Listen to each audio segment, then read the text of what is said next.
Conflict जो था बाजवा साहब का और इमरान खान का, इसमें ये कोई ब्लॉक चेंज करने वाली इश्यूज भी शामिल थे? इमरान खान साहब एट वन पॉइंट बड़े सीरियस थे कि वो जनरल बाजवा को फारग कर दें।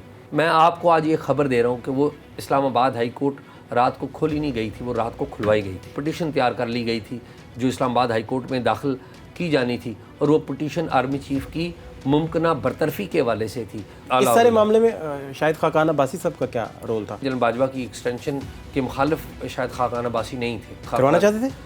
शायद खाकान अब्बासी मेरे ख्याल में इनिशियली उन्होंने देख लिया था कि जनरल बाजवा जो है एक्सटेंशन चाहते हैं। इस सारे केस में शाहिद खाकान अब्बासी साहब का क्या रोल है? मुझे नहीं पता उनका क्या रोल है।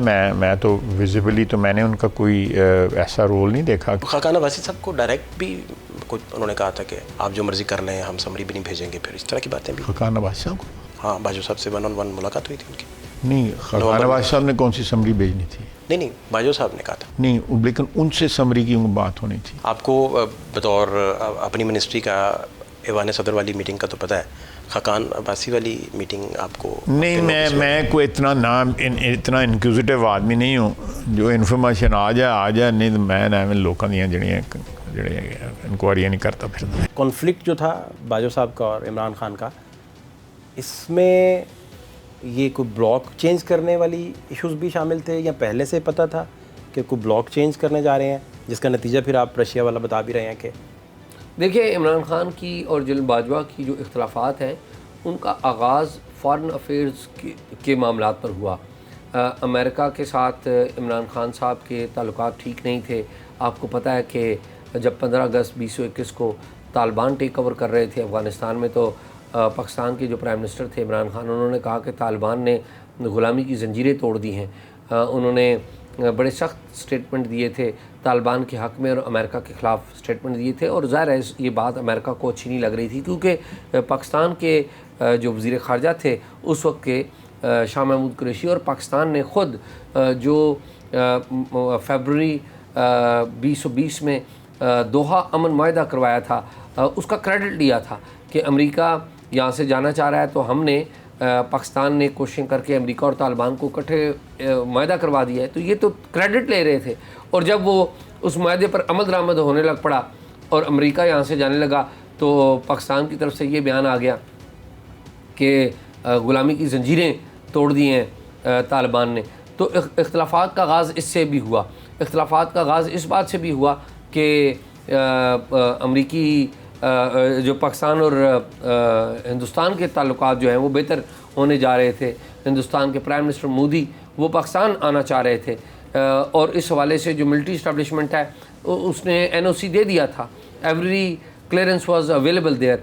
पाकिस्तान और हिंदुस्तान के दरमियान जो ट्रेड का आगाज़ होने जा रहा था, तो उसको at the 11th hour prime minister Imran Khan ने उसको टर्न डाउन कर दिया। ये भी इख्तलाफ की एक वजह थी। फिर तीसरी इख्तलाफ की वजह ये थी कि जो पाकिस्तान के प्राइम मिनिस्टर की तरफ से जो स्टेटमेंट दिए गए ऑफ द कफ मीटिंग्स के बारे में हमारे ब्रादर इस्लामी मुल्क सऊदी अरब के हवाले से, जो कि बाद में सऊदी हुकूमत को भी पता चल गया।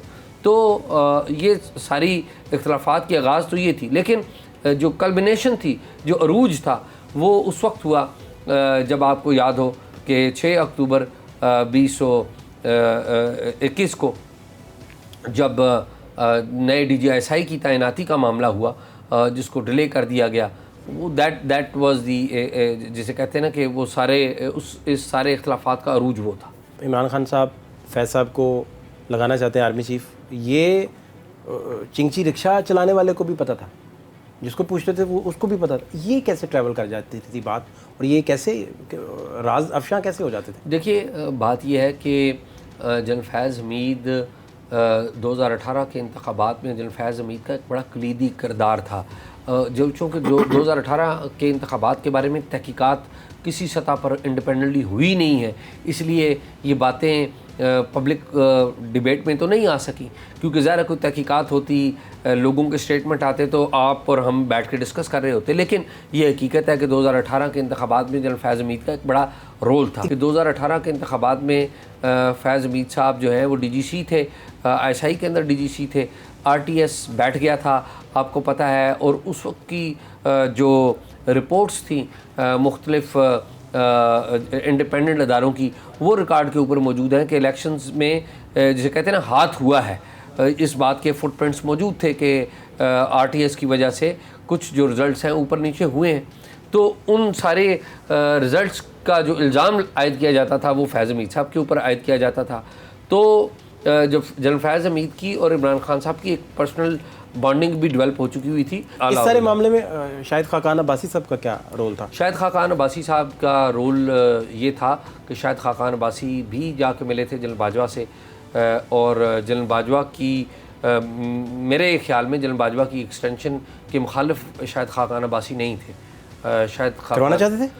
शाहिद खाकान अब्बासी मेरे ख्याल में इनिशियली उन्होंने देख लिया था कि जनरल बाजवा जो है वो उनकी रीडिंग ये थी कि जनरल बाजवा शायद एक्सटेंशन चाहते हैं, तो वो ये चाहते थे कि ऐसा ना हो कि जिस तरह जनरल रईस शरीफ को एक्सटेंशन नहीं दी गई थी और उसका नतीजा भुगता गया था नवाज शरीफ साहब की बरतरफी में, तो वो उनकी शायद थिंकिंग ये थी कि ये ना हो कि इस दफ़ा भी एक्सटेंशन ना हो और उसका नुकसान जो है वो PMLN की गवर्नमेंट। खाकान अब्बासी जनरल बाजवा की एक्सटेंशन के लिए काम करते रहे?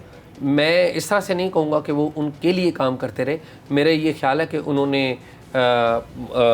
जो अपनी क़यादत है उसको बताया था कि शायद जनरल बाजवा ख्वाहिशमंद है इस बात के कि वो एक्सटेंशन चाहते हैं।